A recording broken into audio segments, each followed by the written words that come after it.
Nós vamos ministrar em 1 Crônicas 4, 9 e 10, sobre um personagem que você já conhece, eu já ministrei antes, sobre Jabes.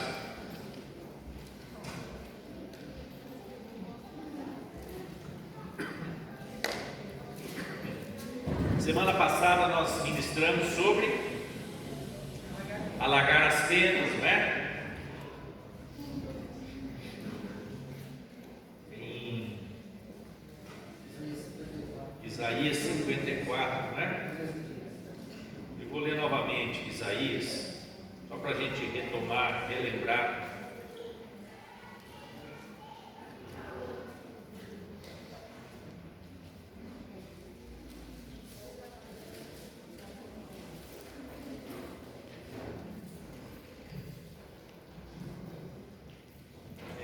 Isaías, você falou? 54, versículo 2 e 3. Vamos lá. Amplie o lugar onde você mora, construa mais um cômodo, aumente sua casa e não economize nisso, pois logo você transbordará para todos os lados, seus descendentes ocuparão outras nações e povoarão as cidades arruinadas. Essa versão é mais antiga, mais tradicional, né? Eu prefiro. Vamos ler nessa daí. Volta ao versículo 2. Amplie o lugar da tua tenda, estendam-se as cortinas das tuas habitações, não o impeças, alonga as tuas cordas e firma bem as tuas estacas, porque transbordarás para a direita, para a esquerda, e a tua posteridade possuirá as nações e fará com que sejam habitadas as cidades assoladas. Eu estava dizendo semana passada que eu tenho tido um sentimento, né, de que Deus quer algo novo, quer romper, depois desse período todo que nós passamos de retração, de um certo esfriamento, um certo medo, né? E que veio sobre todo mundo, né? Não só sobre a igreja, mas a igreja também sentiu isso, né? E como a igreja é uma instituição criada por Deus, um organismo vivo criado por Deus, e que a base desse organismo é relacionamento, é comunhão, é conexão com Deus e conexão uns com os outros. Quando você fica com dificuldade de estar perto, de orar junto, de estar próximo, de abraçar, de conversar, né? Isso atrapalha um pouco, porque a natureza da igreja, uma das coisas fundamentais da vida da igreja é relacionamento horizontal, amém? Relacionamento entre nós. E quando você tem um tempo de ficar mais distante, de não poder estar presente, do culto ter que ser online, tudo isso traz um certo problema, um certo esfriamento, uma certa acomodação, e nós precisamos, além de tudo, motivar aqueles que estão desmotivados, chacoalhar aqueles que estão às vezes cansados, estão meio arredios por vários motivos, não é sem julgamento, não é culpando ninguém, por favor, é você, por amor, por compaixão, animar o seu irmão. Então essa é uma obrigação, uma função nossa como irmãos, não é? Então a igreja, a natureza dela é essa, não é? Mas eu tenho sentido em Deus que Deus quer romper coisas novas no nosso meio e na sua vida em particular, fazer coisas novas, gerar coisas novas, desengavetar projetos, desengavetar sonhos. Mas entenda bem, meus irmãos, não são os seus sonhos, não são os seus projetos, são os sonhos de Deus para a tua vida, são os projetos dele para você, são os projetos de Deus para essa igreja local, são os projetos de Deus para essa cidade, para essa região, para Damantina, para Lucélia, para Flórida, para toda a região, amém? Amém? Você está comigo aqui? Amém. Então nós falamos um pouco sobre isso. Estenda, amplie o lugar. Volta de novo. Amplia a tua tenda. Amplia não só a tua tenda, mas o lugar da sua tenda. Amplia o lugar da sua tenda. E depois estenda a sua tenda. Primeiro você amplia o lugar, depois você estende a sua tenda. E aí fala para não impedir. Esse alerta, não o impeça, tá? É um alerta para você. O maior empecilho para Deus fazer algo na sua vida é você mesmo, sou eu mesmo. Eu sou o empecilho porque Deus quer fazer na minha vida. O diabo coopera? Coopera. Mas o diabo não pode fazer nada se você não ceder. Você que tem o poder de dizer sim ou dizer não. Tribulação vem, pressão vem, oposição vem. Toda vez que você se dispõe a fazer alguma coisa para o Senhor, você vai sofrer oposição do império das trevas. Não é oposição de carne e sangue, não é isso que nos preocupa. São lutas espirituais, e Deus e o diabo muitas vezes usa pessoas, e Deus também usa pessoas para nos abençoar, e usa pessoas muitas vezes para tratar com a nossa vida.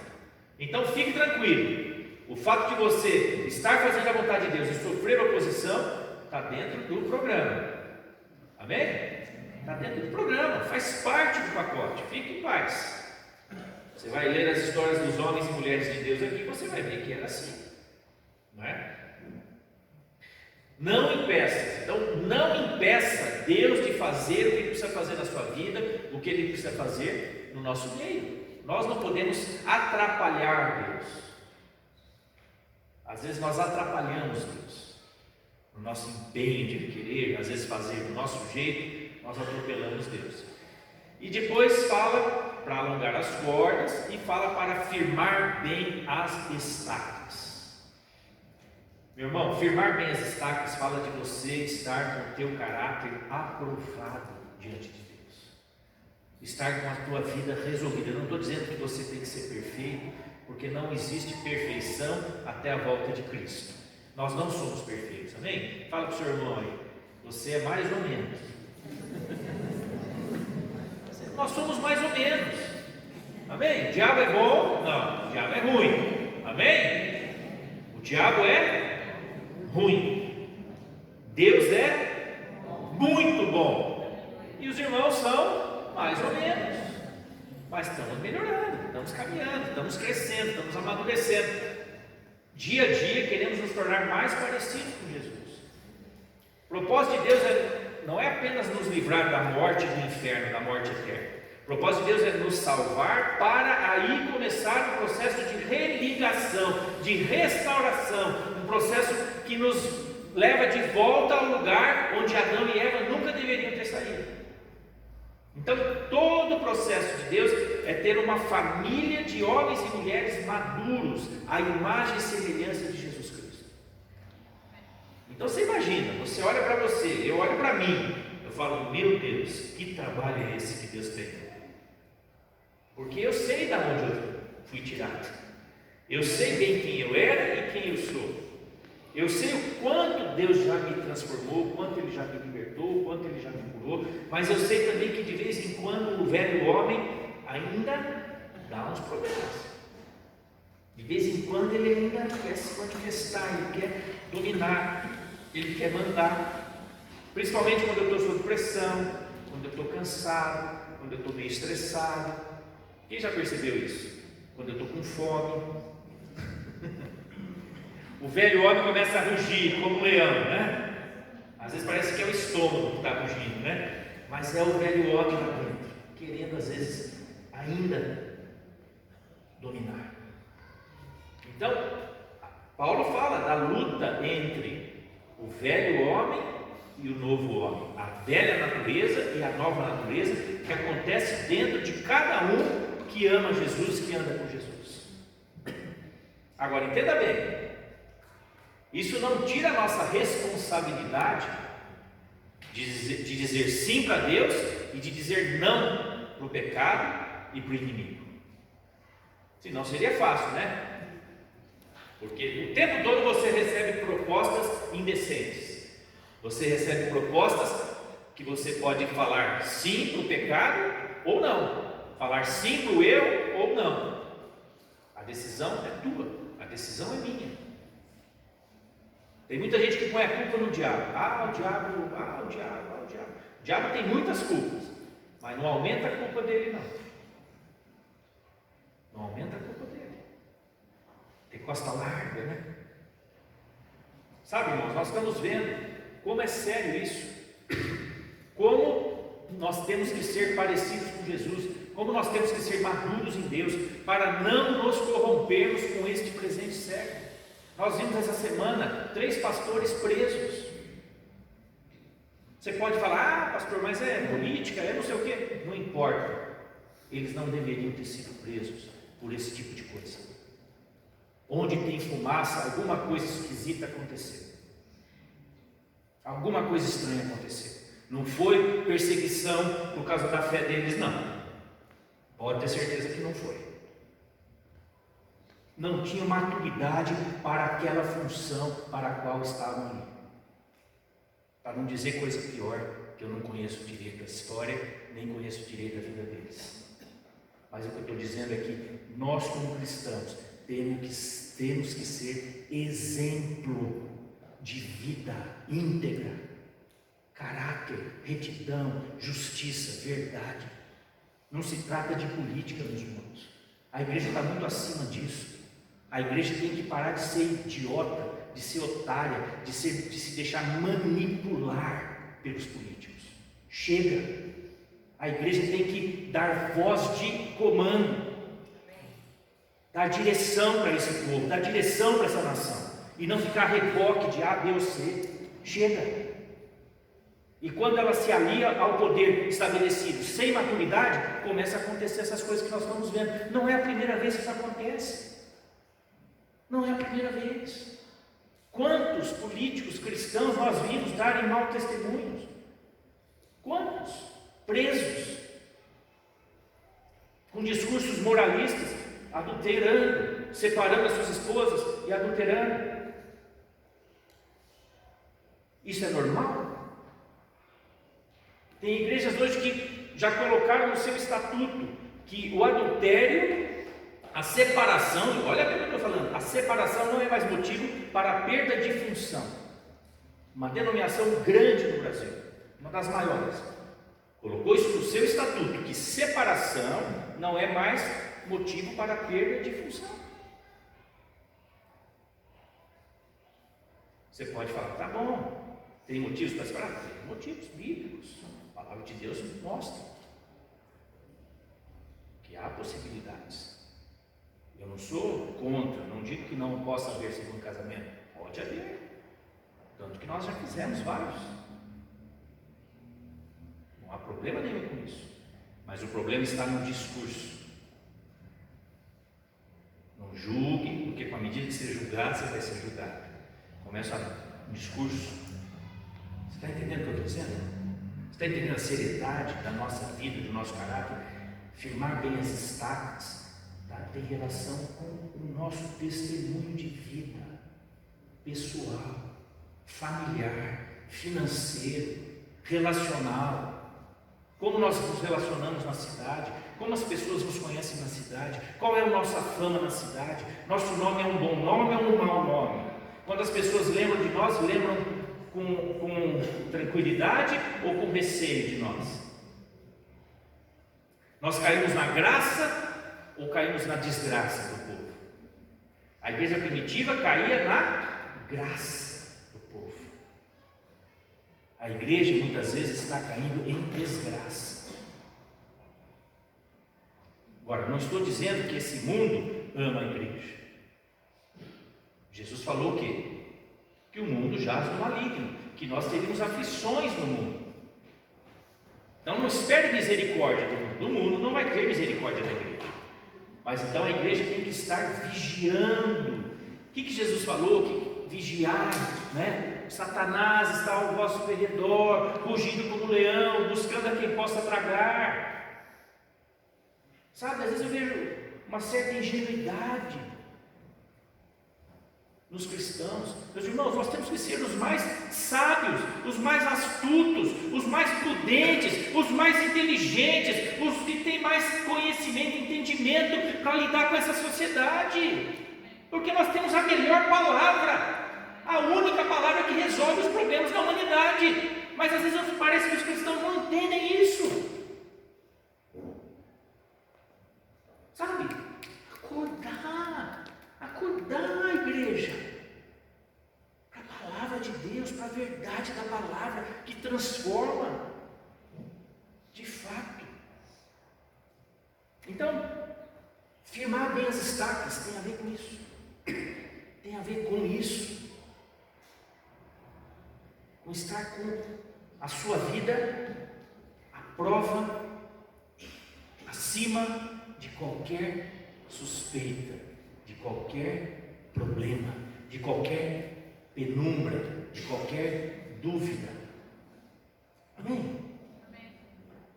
Sabe quando você vai conversar com uma pessoa e tem uma coisa meio na penumbra e que você sente uma insegurança? Nós, como cristãos, não podemos ser assim. As pessoas, quando falam conosco, elas têm que olhar e falar: puxa, essa pessoa é confiável, eu me sinto em paz com essa pessoa, eu não tenho medo de estar perto dessa pessoa. Quando a pessoa vem na igreja, ela tem que se sentir em casa, aquele ambiente que acolhe, aquele ambiente gostoso, aquele ambiente que a pessoa se sente bem, mesmo ouvindo às vezes uma palavra difícil, mesmo ouvindo às vezes uma palavra dura, mas uma palavra que fala a verdade e que transforma. Porque a transformação depende da gente, né? Da abertura que nós damos para praticar a palavra que nós lemos, que nós meditamos, que nós ouvimos. Mas ela precisa ser pregada. Amém, meus irmãos? Então, alargar a tenda sem firmar bem as estacas é problema, é desastre de certo. Tenda alargada sem estaca firmada, o risco da tenda cair é grande. Amém? Amém? Não queira alargar a tua tenda se você não tiver com as tuas estacas bem firmadas. Não queira alargar a tua tenda, alargar as cortinas das tuas habitações, se você não estiver com as tuas estacas bem firmadas. Amém? Amém. Aí nós vamos chegar em Jabes.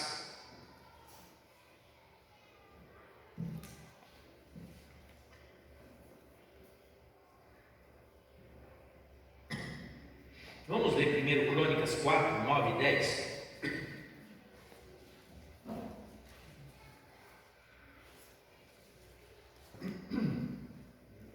Está ali, vou ler essa versão. Jabes foi mais ilustre do que os seus irmãos.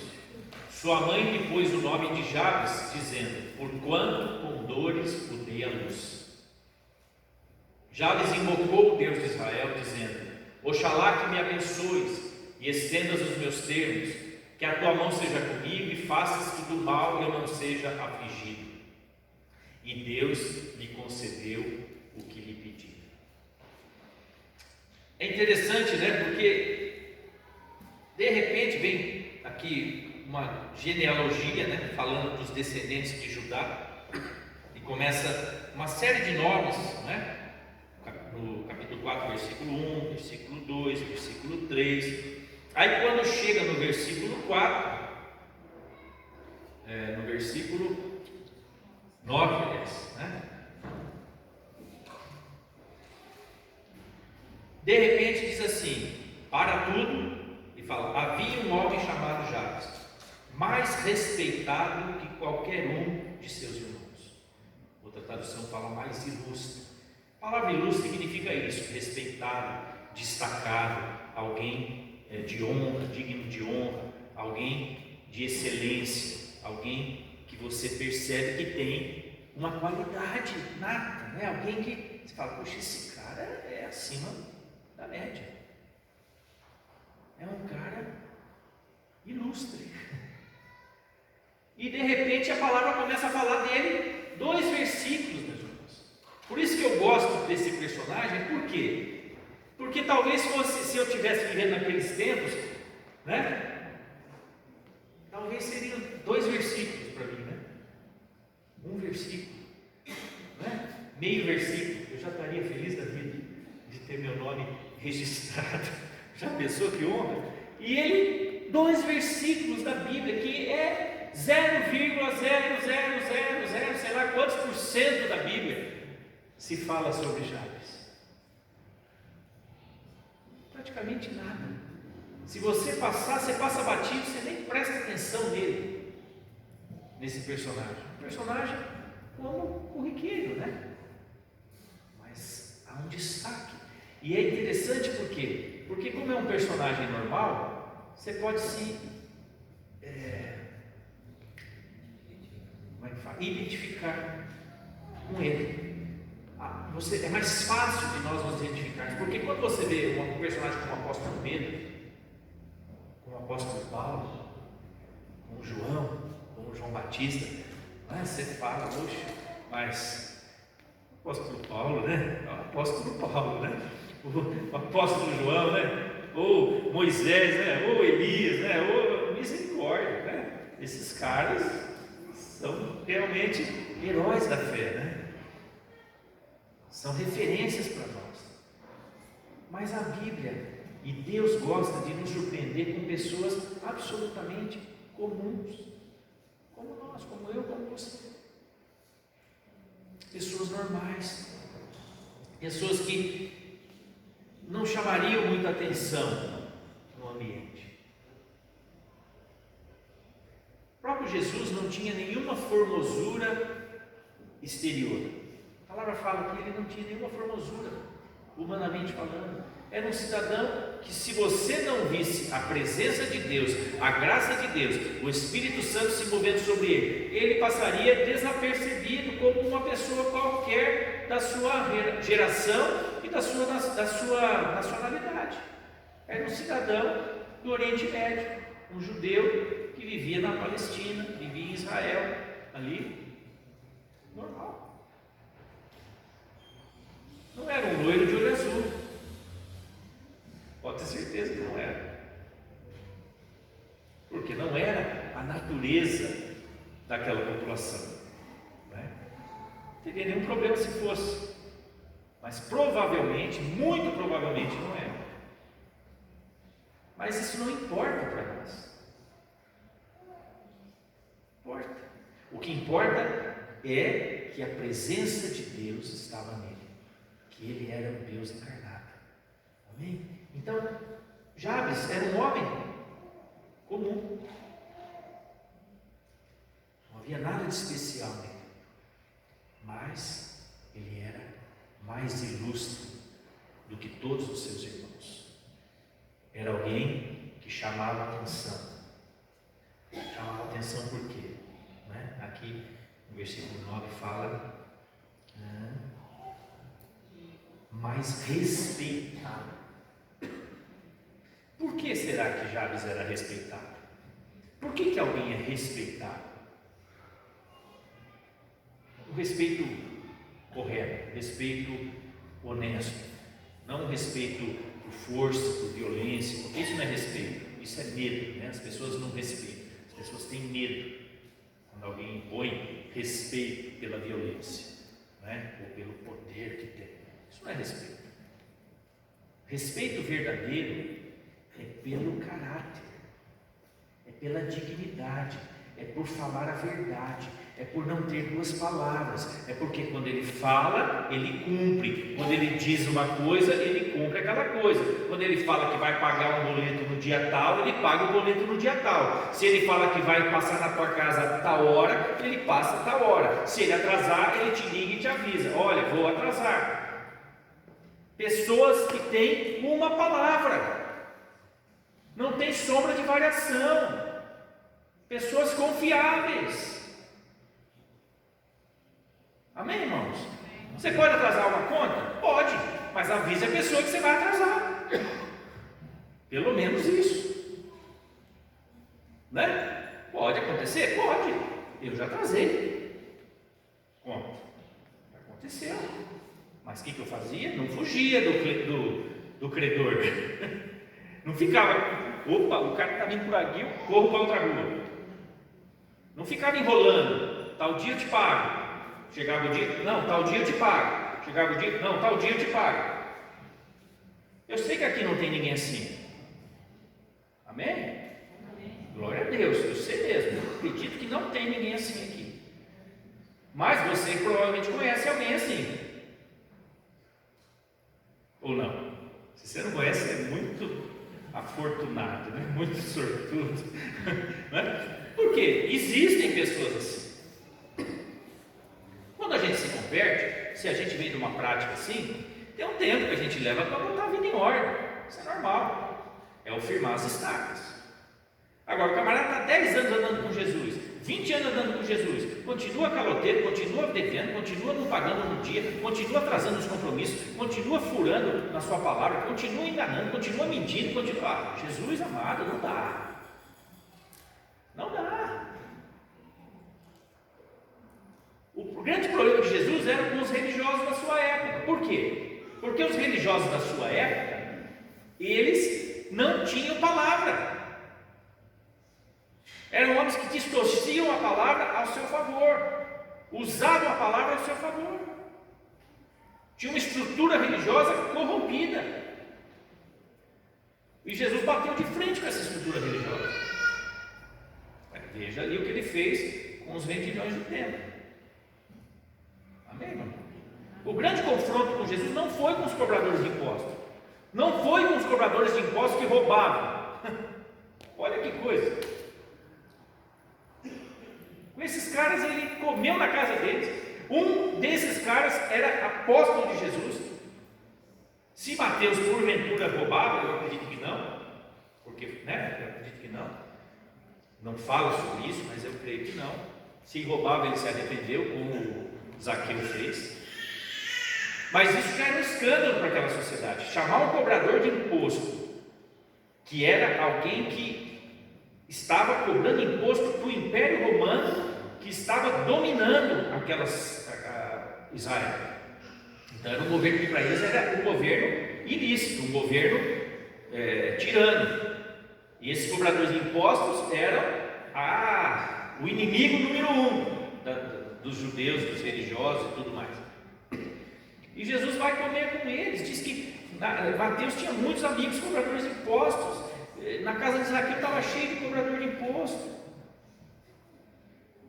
E Jesus teve com eles e muitos se converteram. Muitos religiosos da época também se converteram? Se converteram, muitos. Nicodemos, foi um deles. E muitos outros principais da sinagoga se converteram a Jesus. Mas vocês percebem que ele foi um dos principais grupos que crucificaram a Jesus. Foi o grupo dos religiosos. Você está entendendo? Como o problema é quando a religião se torna casca, se torna deixa de ser vida. Nós temos que ter um relacionamento vivo com Deus e não uma religião morta. A religião não serve para nada. O que nos religa com Deus é o nosso relacionamento com Deus. Entenda o que eu estou dizendo, tá? Por favor. Porque você pode falar, nossa, pastor, mas então nós não somos cristãos, o cristianismo não é uma religião? É uma religião. Para a sociedade considera o cristianismo uma religião. Tudo bem você falar que isso é uma religião, que o cristianismo é uma religião, mas eu estou dizendo, na essência das coisas, Jesus não estava aqui fundando uma nova religião, ele estava nos convidando para andarmos com Ele. Andar com Ele, ter vida com Ele. É muito mais desafiador isso, porque relacionamento não é uma coisa certa. Entenda bem o que eu estou dizendo. Com Jesus é certo porque Ele não muda de palavra, mas nós não somos às vezes muito certos nisso, na nossa palavra com Jesus. Quem é que já prometeu alguma coisa para Deus e não cumpriu? Não precisa levantar a mão, né? Eu já prometi e não cumpri, provavelmente, nem me lembro, mas devo ter feito isso com certeza.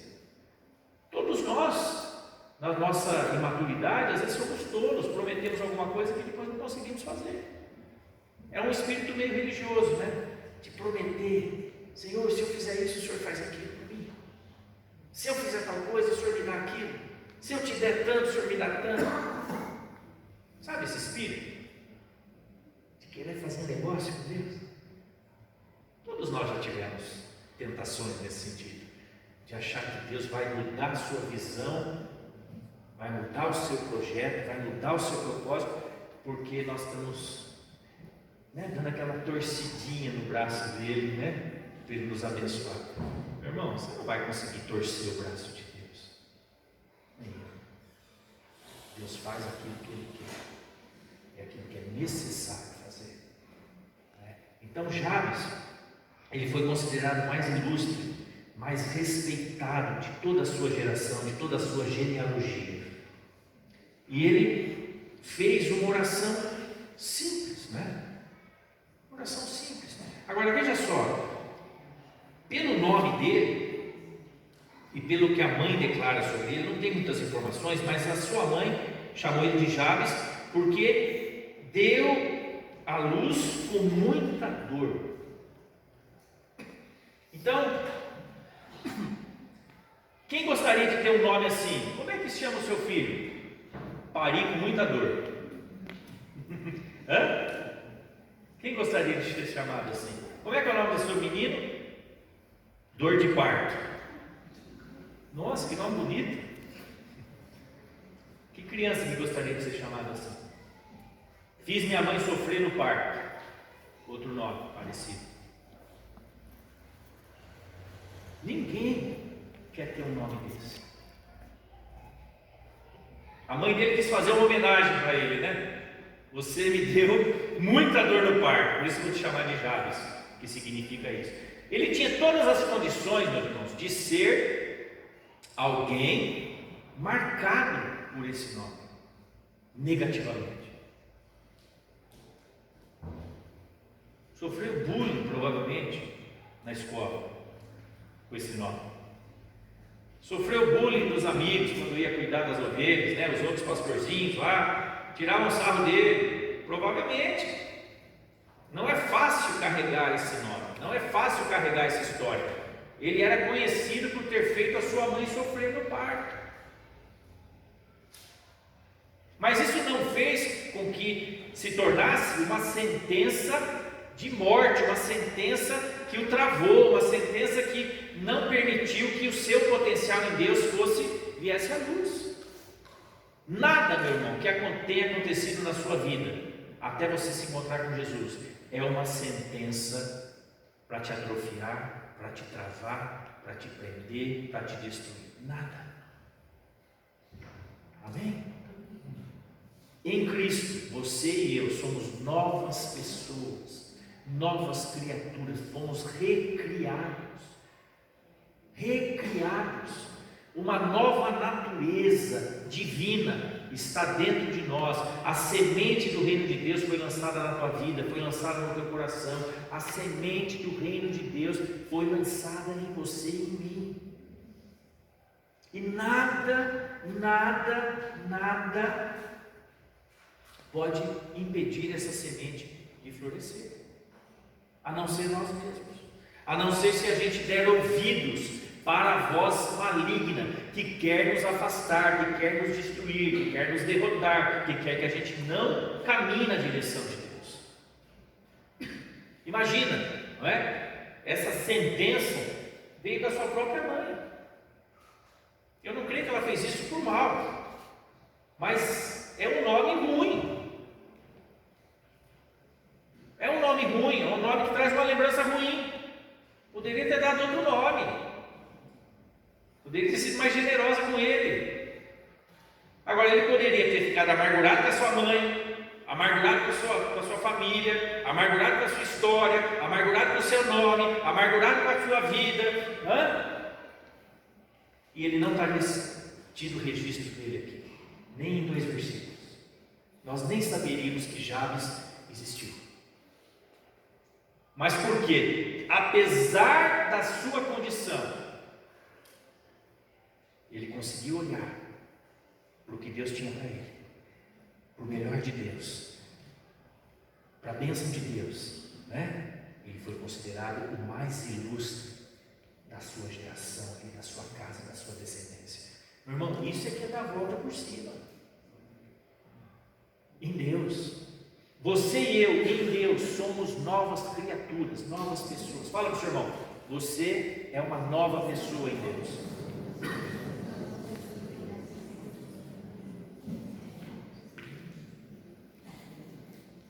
Não tem espaço em nós para depressão, para desespero, para desistir. Nós vamos ter lutas? Vamos. Vamos ter adversidades? Vamos. O mundo jaz no maligno? Jaz no maligno. Vai ficar melhor? Provavelmente não. O mundo, eu falo, o sistema desse mundo não vai ficar melhor, mas a igreja vai ficar melhor. Sobre a igreja há a promessa de que ela vai ser maior, melhor, com mais qualidade, com mais presença. A glória da última casa vai ser maior do que a glória da primeira casa. Jesus, os céus estão retendo Jesus até a restauração de todas as coisas ditas pelos profetas. Coisas sobre o quê? Sobre a igreja, sobre o reino de Deus, que ainda não se concretizaram. Esses versículos estão na Bíblia. Esse último está em Atos dos Apóstolos.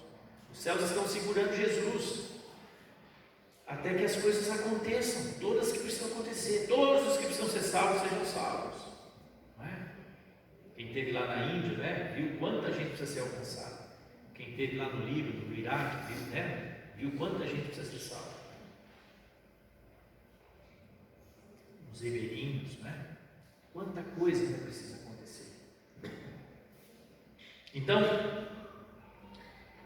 ele não teve um passado fácil, né? Provavelmente, ele teve que superar esse passado, mas ele entendeu que o seu passado não determinaria quem ele seria. Amém?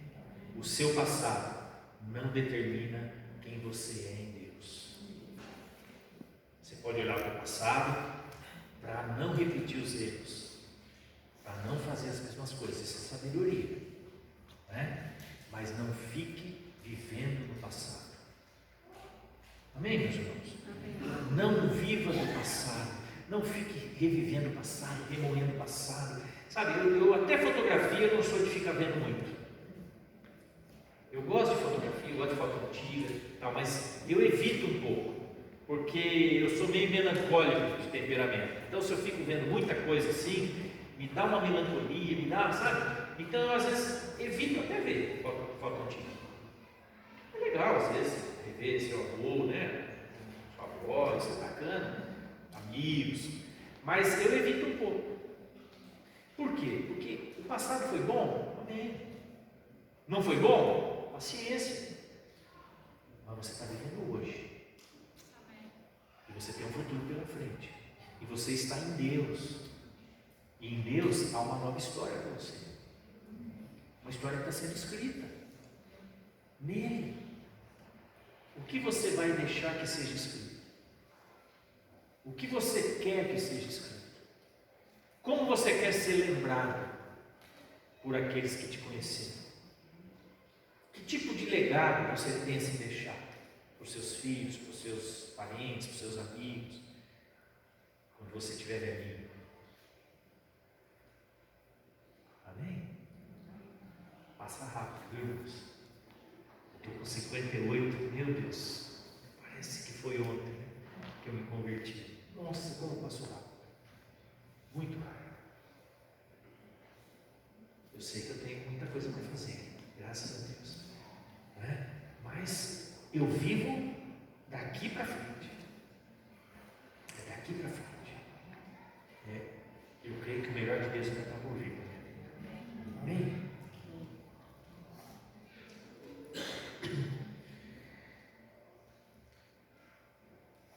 Primeira coisa que Jabes fez, ele invocou a Deus. Volta lá no versículo. Aí, esse aí.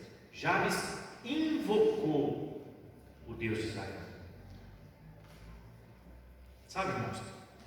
Invocar é chamar Deus para dentro, é chamar Deus para a tua vida, é chamar Deus para participar das suas coisas, é chamar Deus para se envolver com a sua vida e tomar o controle da sua vida. Não é chamar Deus para ser um coadjuvante. Você está entendendo? Deus não vai resolver a tua vida se Ele for um coadjuvante. Ele não quer ser um coadjuvante, Ele quer ser o protagonista, Ele quer ser aquele que governa. Por quê? Porque assim você e eu vamos bem. Se Ele for um coadjuvante, os seus planos vão estar sempre na frente, os teus projetos sempre primeiro, as tuas decisões vêm sempre antes. Os teus gostos vêm primeiro. Eu não estou falando de coisas pessoais, estou falando de decisões que determinam o curso da nossa vida. Eu não estou falando quando você vai comer, você prefere arroz, feijão ou macarrão, não é isso. Você pode comer o que você gostar mais, Deus não se preocupa com isso. Não é esse o problema. Eu estou falando de decisões que determinam a tua história, a tua trajetória. Você às vezes tem a opção de fazer um negócio e abençoar pessoas, e às vezes fazer um negócio e abençoar só a você mesmo. Que opção você toma? Que decisão você toma? Você está entendendo? Coisas desse tipo, coisas que afetam o teu destino, que afetam o teu futuro, que deixam ou não um legado. Então, a primeira coisa, ele invocou a Deus, ele teve uma experiência com Deus, ele desenvolveu um relacionamento com Deus, invocou o Deus de Israel. E aí ele ora, porque quando você invoca Deus, você tem que conversar com Ele, porque aí Ele aparece, e aí você vai fazer o quê? Você tem que falar com Ele. Você invocou, você chamou, Ele vem, Deus vem, Ele quer falar conosco. Deus anseia por comunhão, meus irmãos. O anseio do coração de Deus, desde o início, quando Ele criou o homem e a mulher, é por comunhão conosco. Pensa numa coisa que Deus tem necessidade: comunhão com você e comigo. Você já pensou isso? Que Deus quer, Ele tem prazer em ter comunhão conosco, em conversar conosco, em se relacionar conosco, em ouvir as tuas queixas, o teu choro, as tuas alegrias, as tuas dores, os teus projetos, os teus desejos. Deus tem prazer em te ouvir. Comunhão, Deus gosta de comunhão, gosta de conversar, gosta de se relacionar, desde o início. Por isso que Ele é um Deus que se manifesta em três. Ele não é um Deus sozinho, é um Deus que se revela em Pai, em Filho e em Espírito Santo. Desde o começo foi assim. Ele não falou, eu vou criar, Ele falou, façamos o homem, vamos criar o homem à nossa imagem, à nossa semelhança. Olha que coisa incrível. Vamos criar o homem à nossa imagem, à nossa semelhança. Ele não falou, vou criar o homem à minha imagem, à minha semelhança. Ele falou, vamos criar o homem à nossa imagem. Que imagem? Comunhão perfeita, sem medo. Imagina, a Trindade tem uma comunhão perfeita, que eles podem falar qualquer tipo de assunto, sem medo, Você já pensou isso? Você tem um relacionamento nesse nível de comunhão, que você pode ser quem você é, sabe que não vai ser julgado, não vai ser criticado, não vai ser amor, perfeito. É assim que o Pai, o Filho e o Espírito Santo se relacionam, e nós estamos sendo incluídos nesse relacionamento, meus irmãos. Olha que coisa tremenda, você e eu somos chamados para participar da mesma comunhão que a Trindade tem. Você consegue entender a grandeza disso? A mesma comunhão que o Pai, o Filho e o Espírito Santo têm, agora nós somos incluídos nessa comunhão por causa da cruz de Cristo, do sacrifício de Jesus na cruz. A gente é chamado para entrar dentro desse relacionamento, do nada. É um negócio, às vezes eu fico parando para pensar nisso e falo, Deus, o Senhor é maluco, né? Porque o Senhor vai me chamar para esse relacionamento, só o Senhor mesmo, para ter fé em mim. Deus tem fé em você. Fala para o seu irmão, Deus tem fé em você.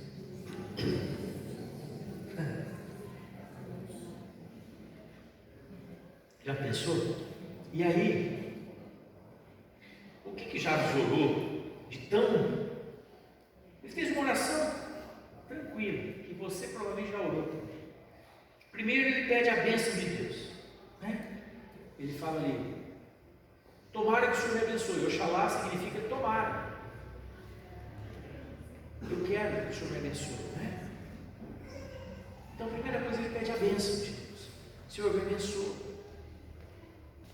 Me abençoa. E daí ele fala: alarga a minha influência. Quando fala estenda os meus termos, está falando de alargar a influência, de aumentar a tenda, de alargar as cordas, de estender as cortinas. Está falando de ter mais influência, meu irmão. Mas se você orar isso, você tem que falar: eu estou preparado para ter mais influência? Eu estou maduro para ter mais influência? Eu vou segurar a onda? Eu vou segurar o tranco para ter mais influência? Para estar em evidência? Para ser mais visto? Você está entendendo? Porque aumentar a influência requer mais responsabilidade. Já dizia, não vou fazer isso aqui. Você está entendendo? Para aumentar a influência, você precisa estar preparado para isso. Você precisa estar preparado para ser mais visto. E aí, as estacas estão firmes? Amém? Está firme? As estacas estão bem firmadas? Estão na rocha? Então, olha só, primeiro ele pede a bênção. Você pode pedir para ser abençoado, sabia? Peça a bênção de Deus, né? Mas veja só, ele não pediu uma bênção egoísta, só pensando nele.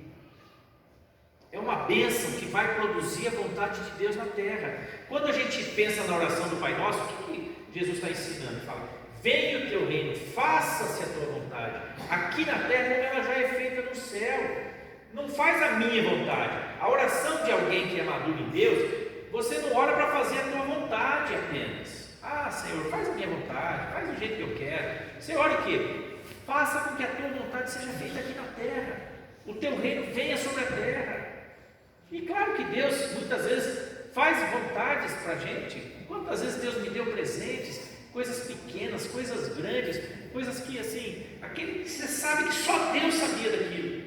E Ele faz um capricho, né? Deus pega, te dá aquele mimo, né? Te dá aquela bênção, e você sabe na tua intimidade que só Ele sabia daquilo. Deus faz isso, mas eu não fico o tempo todo pedindo essas coisas. Você também não deve ficar o tempo todo pedindo essas coisas. Peça coisas importantes para Deus, coisas que importam para Deus,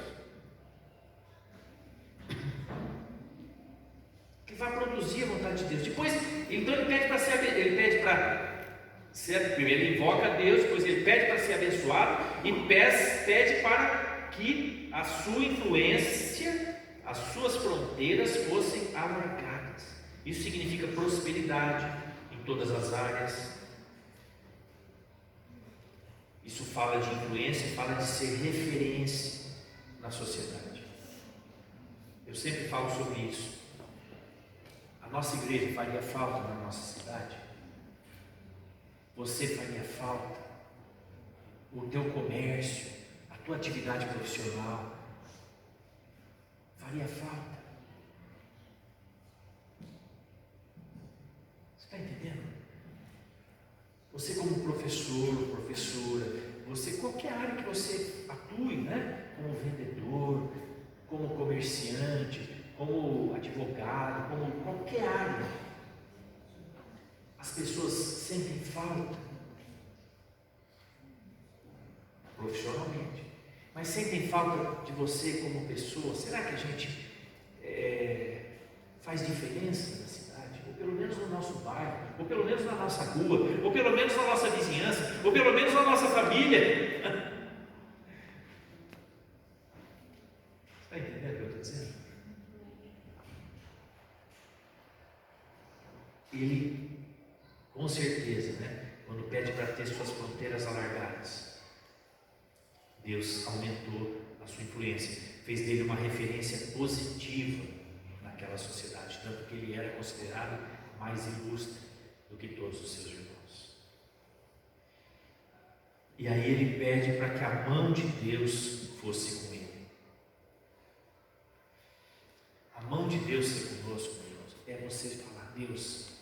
eu não consigo fazer isso aqui dar certo. É muito maior do que eu. Se o Senhor não for comigo, esse negócio vai desandar. Você está entendendo? Meus irmãos, as coisas de Deus são loucura. São loucura. Humanamente falando, é um projeto muito maior do que a gente. É muito mais do que a gente pode fazer, humanamente falando. Você pode sonhar grande, mas entenda que aquele sonho, se for de Deus, né, ele vai ser incumbir de realizar. Então pensa para que a mão de Deus esteja sobre a tua vida. Convide Deus para estar com você, sempre. Em tudo que você faz.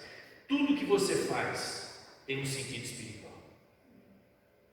Tudo que nós fazemos, meus irmãos, tem um sentido espiritual. Você está entendendo? Espiritualidade não é só orar no seu quarto, não é só vir nos cultos e adorar a Deus cantando. Espiritualidade é tudo que você faz, envolve a tua vida. Você é um sacerdote do Deus Altíssimo 24/7. 24 horas por dia, 7 dias por semana. O tempo todo. O tempo todo. O tempo todo você representa Deus na terra. As pessoas começam a olhar para você, e se você falar de Jesus, imagina a responsabilidade que é. Às vezes é melhor ser crente, agente secreto, sabia? Que ninguém sabe que é crente. Porque se for para não ter estaca bem firmada, é melhor não falar. É melhor não falar. Porque vai trazer vergonha por nome de Cristo. Vai trazer vergonha. Então, para falar, tem que ter estaca bem firmada. Amém? Você é um sacerdote. Aonde você vai, você é um sacerdote. Você desempenha o teu sacerdócio. Você desempenha o teu sacerdócio adorando a Deus.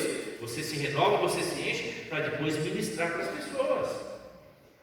Quanto mais você se enche, mais você tem que repartir. Se você não se enche da presença de Deus, você vai repartir o quê?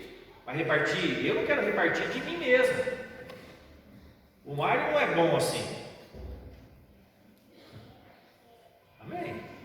O Mário não tem lá tanta qualidade assim para repartir. Mas Jesus tem. Muito mais. E por fim,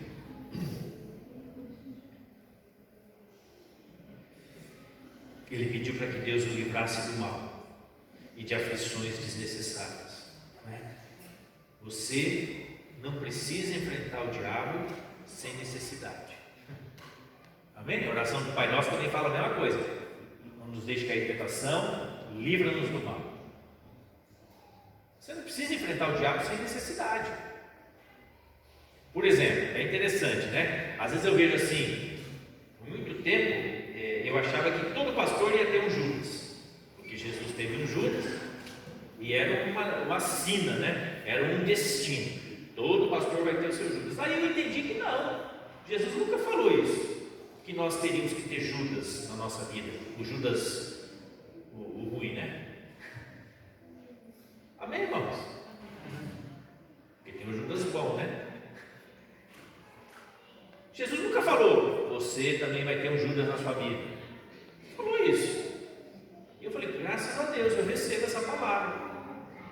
Porque senão você fica o tempo todo desconfiando das pessoas, achando que alguém vai te trair. Ah, é o meu Judas. Não, é aquele ali o meu Judas. Não, o Judas é aquele ali. Não, chegou um cara estranho, aquele lá que é o Judas. Sai para lá, Satanás. Não tem nenhuma promessa na Bíblia de que nós teríamos que ter Judas na nossa vida. Amém, irmãos? Jesus tinha que ter o Judas ali, o traidor, porque tinha que se cumprir aquela palavra. Precisou ter, né? Teria que ter. Mas nós não.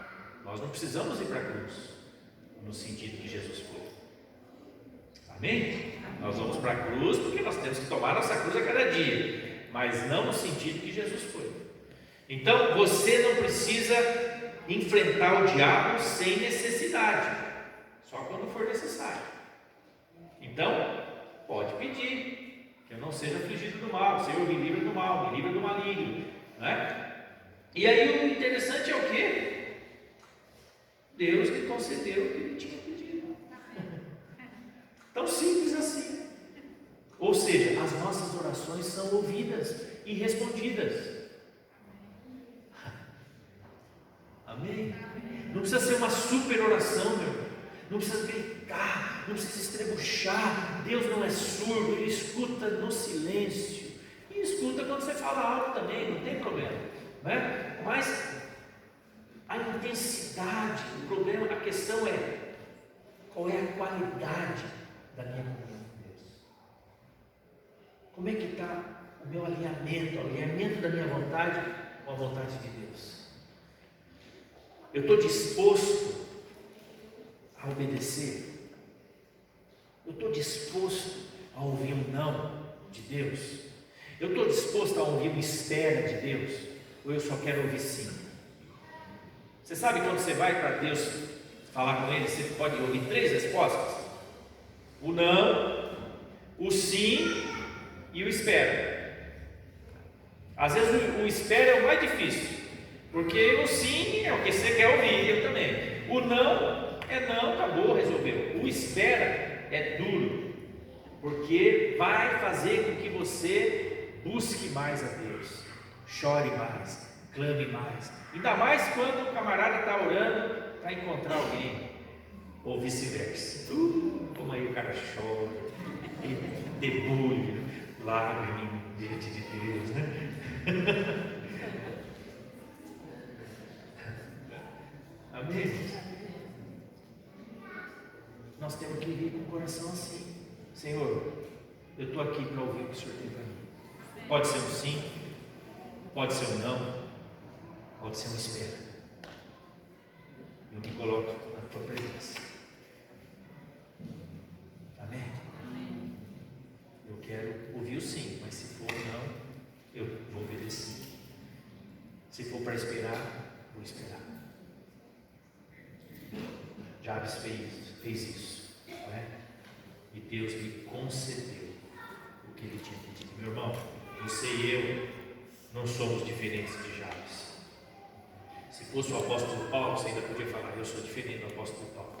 Se fosse o apóstolo João, eu sou diferente do apóstolo João. Mas é Jabes. 2 versículos só. História curta. Você pode se identificar com Jabes. Eu posso me identificar com Jabes. Que brilhante a história dele. Que abençoada a história. Amém? Vamos orar? Vamos ficar de pé. Eu quero ser alguém ilustre na minha geração. No sentido de ser uma referência para alguns, né? De ser inspiração em Deus para alguns. Amém? Queira isso também. Queira ser uma inspiração para alguns. Queira ser uma referência para alguns em relação a Deus. Inspire alguns a se achegar a Deus. Inspire alguns a buscar Deus. Inspire alguns com o teu testemunho a verem que vale a pena andar com Deus. Seja um bom testemunho, um bom perfume de Cristo. Como eu fico triste, meus irmãos, vocês me desculpem o desabafo da primeira parte da palavra, mas isso entristece muito meu coração. Quando eu vejo pessoas usando o nome do Senhor e não tendo coerência com um nome tão santo. Isso é muito leviano, é muito leviano. Nós não podemos aceitar isso, porque o nome de Jesus é santo, é muito acima dessas coisas. Jesus pagou um preço altíssimo, morreu na cruz, derramou todo o seu sangue para nos purificar, para nos perdoar os pecados. Meus irmãos, se eu conheço Jesus, como é que eu posso compactuar com a maldade, com o erro, com o pecado, com a corrupção? Não posso. Eu tenho que ser referência nesse mundo. Eu tenho que ser luz e sal. Se a igreja não for luz e sal, ela vai ser pisada pelos pelos homens. É isso que Jesus falou. Se o sal não salgar, ele vai ser pisado pelos homens. Jesus falou isso. Se a igreja não se posicionar em Cristo como uma igreja santa, uma igreja sem ruga e sem mácula, uma igreja que vive a verdade, não só fala, mas vive a verdade, ela vai ser pisada. O mundo não vai ter misericórdia. Não espere misericórdia do mundo. O mundo não vai ter misericórdia. O mundo está esperando uma falha da igreja para passar por cima como um trator. Então, nós temos que ser luz do mundo e sal da terra. Amém? Fala para o seu irmão: luz do mundo e sal da terra. Luz do mundo e sal da terra. É isso que nós somos chamados a ser. Seja uma referência para alguns, seja inspiração para alguns, para os seus filhos, para os seus parentes, para os seus amigos, para os seus colegas de trabalho, para os seus vizinhos, para os seus irmãos em Cristo. Seja inspiração, seja uma referência, que as pessoas olhem para você e vejam uma pessoa agraciada, uma pessoa abençoada, uma pessoa alegre, uma pessoa feliz em Deus, uma pessoa de bem com a vida em Deus. Amém? Tira toda a amargura do seu coração, né? Deixa diante do Senhor. Senhor, tira toda a amargura, todo o fracasso do passado, todo o trauma do passado, todo o bullying do passado, toda a maldição que tentaram lançar contra mim. Eu não quero isso. Me livra do mal, que a tua mão me abençoe, aumenta a minha influência. Eu te convido para estar comigo na minha vida, estar na minha vida. Amém? Sabe, se você está numa situação assim de influência, se você está numa posição que Deus te colocou, no teu serviço, na tua faculdade, no teu trabalho, levante a sua mão. Eu creio que alguns Deus tem colocado nesse momento em algumas situações, como se Deus estivesse falando: olha, eu quero alargar tuas fronteiras, eu quero alargar tuas estacas. Eu não estou falando de posses, de bens, não é isso. Eu estou falando de lugares estratégicos que Deus quer usar com os recursos que Ele tem dado a você. Pode até ser com dinheiro também, não tem problema, né? Mas não é uma influência por causa do dinheiro, não é uma influência por causa dos bens, é uma influência porque Deus tem te colocado num lugar estratégico. Se é teu caso, levante a sua mão. Nós vamos orar para Deus te dar graça, para Deus te livrar do mal, para que você não se corrompa com um lugar de influência. Senhor, nós abençoamos esses irmãos que levantaram a mão, Senhor, que o Senhor tem colocado em alguns lugares de influência, em alguns lugares estratégicos, onde eles têm podido ser luz, sal, influenciar amigos, influenciar colegas de trabalho, influenciar clientes, influenciar pessoas, influenciar crianças. Talvez tu sabes qual é a condição de cada um. Pai, nessa hora eu peço que o Senhor coloque a tua mão sobre eles, que eles estejam bem firmes na rocha, estacas queimadas, para que eles não se corrompam quando vierem as tentações, para que o Senhor nos livre do mal, Jesus, assim como o Senhor fez com Jabes, para que o Senhor livre eles do mal, e para que eles sejam referência, para que eles sejam luz e sal, para que eles tenham uma qualidade de vida cristã, que cause impacto na nossa sociedade. Pai, abençoa, aumenta, amplia a influência de cada irmão e cada irmã aqui agora. Senhor, alguns que talvez estão relutando em se colocar em situação de influência, Senhor, que eles possam decidir: Senhor, se o Senhor está me conduzindo a isso, eu quero, Senhor, mas firma minhas estacas, porque eu quero dar um bom testemunho. Oh Senhor, que cada um aqui possa dar um bom testemunho, sabe? Isso não tem nada a ver com orgulho, meu. Quando o Senhor fala que nos coloca como cabeça e não como cauda, Ele não está falando nada sobre você ser orgulhoso. Não é isso. Nós temos que ser mansos e humildes. como Jesus foi. Mas Ele está falando de você estar no lugar de influenciar as pessoas para o Senhor, para o reino de Deus, para a justiça de Deus. Seja um exemplo de justiça, padrão de justiça para os fiéis, padrão de justiça para aqueles que não creem, para que eles não tenham que falar mal de você, mas quando olhar para as suas boas obras, eles possam dar glória a Deus pelas virtudes do Senhor sobre a tua vida.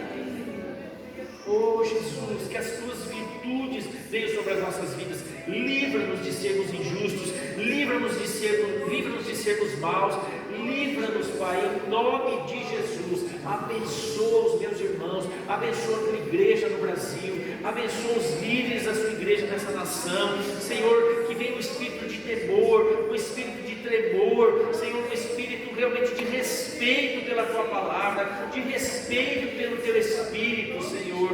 Oh Jesus, livra-nos, Pai, de sermos vergonha, que nós sejamos honra, motivo de honra para o teu nome, motivo de respeito ao teu nome. Oh, que as pessoas possam discernir entre o joio e o trigo, Pai, em nome de Jesus. Oh Deus, tem misericórdia, Pai. Traz arrependimento à tua igreja, a começar de mim, Senhor, a começar da minha vida. Eu não sou melhor do que ninguém, Pai. Eu não sou melhor. Eu sei quem eu sou, eu sei de onde o Senhor me tirou, mas eu aprendi a amar a tua igreja, Jesus. E eu sei que ela é o último instrumento que o Senhor tem para trazer o teu reino para a terra.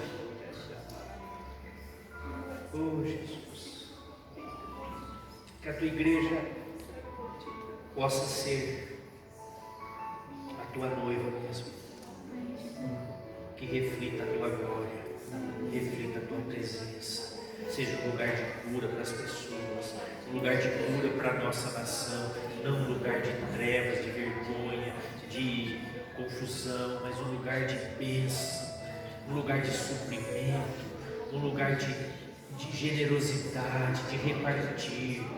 Oh Jesus, levanta a tua igreja, Pai. Levanta uma igreja verdadeira e livra-nos dos falsos, livra-nos dos bodes de dentro das ovelhas, livra-nos dos lobos disfarçados de ovelhas. Oh, em nome de Jesus, tem misericórdia, Pai, da minha vida em particular, tem misericórdia da vida de cada um, Pai. Tem misericórdia, olha com misericórdia e constrói um povo que reflita o teu amor, Pai, na nossa nação. Oh, em nome de Jesus, começa por nós mesmos, Pai, começa por nós mesmos. Amém. Amém. Não importa tanto o que você tem, o que você faz para Jesus, o que importa é o que você tem sido para Ele, o que você tem sido para Ele. Seja Jesus para essas pessoas. Amém? Represente Jesus para elas. Seja como Jesus para essas pessoas. Seja como Ele. Amém? Seja como Ele. Seja um embaixador do reino de Deus. Quando as pessoas olharem para você, olharem para mim, né? Elas possam olhar e falar: tem Jesus aí. Tem Jesus nessa pessoa. Tem Jesus nesse cara. Tem Jesus nessa igreja. Jesus está no meio deles. Amém? Essa é a diferença. A diferença é a presença de Deus. O resto é resto. A verdade é essa. Amém? Deus te abençoe. Desculpa, passei um pouco do tempo, mas foi preciso. Tenha uma boa semana. Deus te abençoe. Seja Jesus no meio deles.